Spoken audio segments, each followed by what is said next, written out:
આ વિડીયોની અંદર આપણે આઇટમ માસ્ટર શીખશું. માસ્ટરની અંદર જેને આપણે ગ્રેમાં ક્વોલિટી પણ કહીએ છીએ, એટલે આઇટમ માસ્ટર અહીંયા શીખશું. અહીંયા ક્લિક કરવાથી આપણું આઇટમ માસ્ટર કમ ક્વોલિટી માસ્ટર ખુલી જશે. હવે આપણે એને ન્યૂ કરશું. અહીંયા જે કંઈ નંબર આવશે એને આપણે નંબરને આવવા દેશું. ત્યારબાદ અહીંયા આપણે વેઇટલેસ, દાખલા તરીકે અહીંયા હું નાખું છું, એક નંબર હું નાખું. હવે મારે વેઇટલેસ સેવ કરવું છે, એટલે હું અહીંયા વેઇટલેસ કરીને અહીંયા નાખીશ 6200 ની ક્વોલિટી છે, એટલે વેઇટલેસ 6200. ત્યારબાદ આ મારું ગ્રે છે, એટલે હું અહીંયા ગ્રે લખીશ, એન્ટર મારીશ. આ ગ્રે છે એટલે ગ્રે લખીશ, ફિનિશ લખીશ. અહીંયા જ્યારે હું ગ્રે લઈશ ત્યારે ગ્રેનું વજન 6200 છે, તો હું 6200 લખીશ, ફરજિયાત નથી લખીશ. ત્યારબાદ હું યુનિટ ઓફ મેજર મીટરમાં આવે છે એટલે એમટીઆર નાખીશ. 5407 એનો કોડ છે એ નાખીશ. Enter enter enter enter enter enter enter enter enter enter enter કરીને અહીંયા કંઈ ફેરફાર કર્યા વગર 2.5% નાખીશ અને આને હું સિમ્પલી સેવ કરીશ. આની અંદર જો નંબર ઓફ કંપનીઝ હશે તો આવું એક મેસેજ આવશે અને એન્ટર આપવાથી બધામાં સેવ થઈ જશે. હવે આને જ મારે પાછું શોધવું છે, તો હું ફાઇન્ડ કરીને અને અહીંયા જેવું W દબાવીશ, એમાં વેઇટલેસ દબાવીશ એટલે મને 6200 ની ક્વોલિટી મળશે. એના ઉપર ડબલ ક્લિક કરીશ, જે કંઈ મારે સુધારવું હશે એ સુધારીશ અને હું સેવ કરી દઈશ. હવે એવા કે જેમનું મારે અહીંયા ઓટોમેટિક તમારી પાસે નંબર આવી ગયો. હવે એવા વ્યક્તિઓ કે જે જોબ વર્ક કરે છે, તો જોબ વર્ક કરે છે તો હું ચંદેરીનું જોબ વર્ક કરું છું, તો હું અહીંયા ચંદેરી લખીશ અને પાછળ JW લખીશ, એટલે મને ખબર પડશે કે ચંદેરી જોબ વર્ક છે. ગ્રુપમાં કાં તો હું ગ્રેનું ગ્રુપ રાખીશ અથવા તો ગ્રે જોબ વર્ક નામનું એક નવું ગ્રુપ બનાવી દઈશ, જેથી મને ખબર પડે કે મારી પાસે જોબ વર્કની કેટલી આઈટમ છે. અહીંયા ગ્રેનું ગ્રે રાખીશ, એન્ટર મારીશ. અહીંયા ફરીથી ચંદેરીનો જે કંઈ વજન હશે, લેટ્સ સે 8200, તો હું 8200 નાખીશ, એન્ટર મારીશ. મીટરનું મીટરમાં રાખીશ, પણ અહીંયા હવે જોબ વર્કનો હું કોડ નાખીશ જે 998821 છે ટેક્સટાઇલની અંદર. એન્ટર એન્ટર એન્ટર મારીશ, આગળ વધીશ. અને હવે હું જ્યારે જોબ વર્ક કરું છું ત્યારે મારો પોતાનો કોઈ મટીરિયલ ન હોવાને લીધે મારો સ્ટોક હોઈ શકે નહીં, એટલે હું એને નો કરીશ. એન્ટર મારીશ અને 2.5 દબાવીને અહીંયા મીટર કરીને આને સેવ કરીશ. આવી રીતે આપણે જોબ વર્કની ગ્રેની ક્વોલિટી અને પ્લસ આપણી પોતાની ક્વોલિટીને આપણે અહીંયા સેવ કરશું. હવે આપણે યાન કઈ રીતે સેવ કરવું? યાન સેવ કરવા માટે અહીંયા ન્યૂ કરશું, એન્ટર મારશું, જે કોડ આવે એ આવશે. આપણે માનો કે 56200 નામનું યાન લઈએ છીએ તો 56200 કરશું. અહીંયા જે કંઈ એનું નામ હશે એ નામ લખશું, એન્ટર મારશું. અહીંયા આપણે યાન લખશું, એન્ટર મારશું. યાનનું યાન રહેવા દેશું, ફિનિશ રહેવા દેશું. હવે અહીંયા આપણે યાન ડેનિયર નાખશું. 56 નો ડેનિયર છે એટલે 56 લખશું. આપણે કિલોમાં આવે છે અથવા આપણે કિલોમાં વેચી શકીએ એટલે KGS નાખશું. યાનનો કોડ અહીંયા નાખશું 5402. આગળ વધશું, એન્ટર મારશું. અહીંયા 6% આપણે કામ કરશું એટલે 6% નાખશું, એન્ટર કરશું અને આને સેવ કરશું.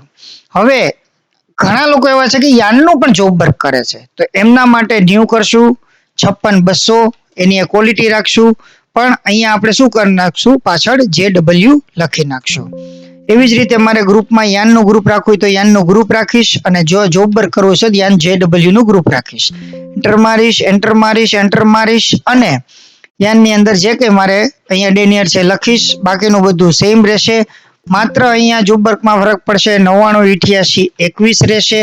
એન્ટર મારશું અને અહીંયા સ્ટોકમાં ના હોય, કારણ કે આ જે હું બનાવું છું યાનનું જોબ વર્ક કરવા માટે બનાવું છું, એટલે અહીંયા હું નો રાખીશ. એન્ટર મારીશ અને 2.5% નાખીને હું આને સેવ કરી દઈશ. હવે એવા લોકો કે જેમને યાનનું જોબ વર્ક કરે છે ને યાનનું વાર્પિંગ કરે છે, એટલે કે એમની પાસે વાર્પિંગનો સોફ્ટવેર છે, તો જે લોકો પાસે વાર્પિંગનો સોફ્ટવેર છે એમને અહીંયા આઇટમ માસ્ટરની અંદર એક નાનો એવો ચેન્જીસ દેખાશે, જે વસ્તુ એમના વાર્પિંગ માટેનું છે.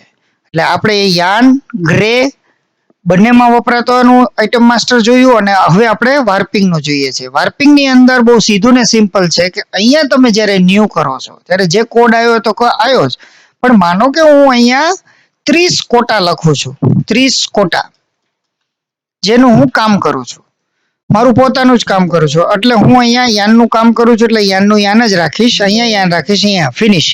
હવે આ યાન છે કે જે મારે વહેંચવું છે, એટલે નોર્મલી આપણે 3 થી 4 લિનિયર વધારેમાં વહેંચતા હોય, એટલે અહીંયા માનો કે હું 33 લિનિયર લખીશ મારું પ્રોડક્શન કરવાનું. યુનિટ ઓફ મેજરમાં મારે જે કંઈ અહીંયા લખવું છે કે કિલોમાં કરતો હોય તો કિલોમાં, મીટરમાં કરતા હોય તો મીટરમાં. જોબ વર્કમાં હમણાં તમને મીટરમાં બતાવો. HSN જેમનો HSN આવતો હોય 5402 નો 5402, અહીંયા આપણે પરચેઝ ડેનિયર નાખવાનો છે, એટલે કે અહીંયા આપણે 30 ડેનિયર નાખવાનો. 30 કોટા 30 ડેનિયર થી પરચેઝ કરીએ છીએ અને 33 થી આપણે વેચીએ છીએ. બાકીની બધી જ વસ્તુ સેમ છે અને અહીંયા માત્ર આપણે નો કરવાનું છે, સોરી અહીંયા યસ રાખવાનું છે કારણ કે આપણું પોતાનું છે. બાકી કોઈ જગ્યાએ કોઈ પ્રકારનો ચેન્જીસ કરવાનો નથી. અને આને આપણે વજનમાં વેચવાના છીએ, એટલે જ્યારે આપણે કોઈ પણ યાનને વજનમાં વેચવાનો હોય ત્યારે અહીંયા વેઇટ રાખવાનું છે, કે જેથી કરીને આપણે આમાં જો જોબ વર્ક પણ કરતા હોય તો 30 કોટાનો અહીંયા વેઇટ રાખવાથી વેઇટ પ્રમાણે ગણશે, અને જ્યારે આપણે મીટર લેખે ગણશું ત્યારે મીટર પ્રમાણે ગણશે. એટલે અહીંયા આપણે પોતાનું હોય તો વેઇટ ઉપર રાખશું, 6% નાખશું અને આને સેવ કરી દેશું. હવે માનો કે હું 30 કોટાનું જોબ વર્ક કરું છું, તો 30 કોટા JW લખીશ. અહીંયા હું યાનનું યાન જ જોબ વર્ક યાન લખીશ, અથવા તો યાન જોબ વર્કનું મારે ગ્રુપ પાડવું હશે તો હું યાન JW કરીશ, યાન કરીશ. અહીંયા મારો 33 નો જ હું લખીશ. હવે અહીંયા હું યુનિટ ઓફ મેજર મીટરમાં છે કારણ કે હું જોબ વર્ક કરું છું. કોડ એનો 998821 થઈ જશે. પરચેસ ડેનિયર તો 30 નો 30 જ રહેશે. એન્ટર મારશું. પણ હવે હું અહીંયા મીટર લેખ્યાની ગણતરી કરીશ અને શો ઇન સ્ટોક રિપોર્ટમાં નો કરી દઈશ. એન્ટર મારીશ, 2.5% કરીશ અને આને હું સેવ કરી દઈશ. આવી રીતે આપણે આઇટમ માસ્ટરની એન્ટ્રી નાખીશું.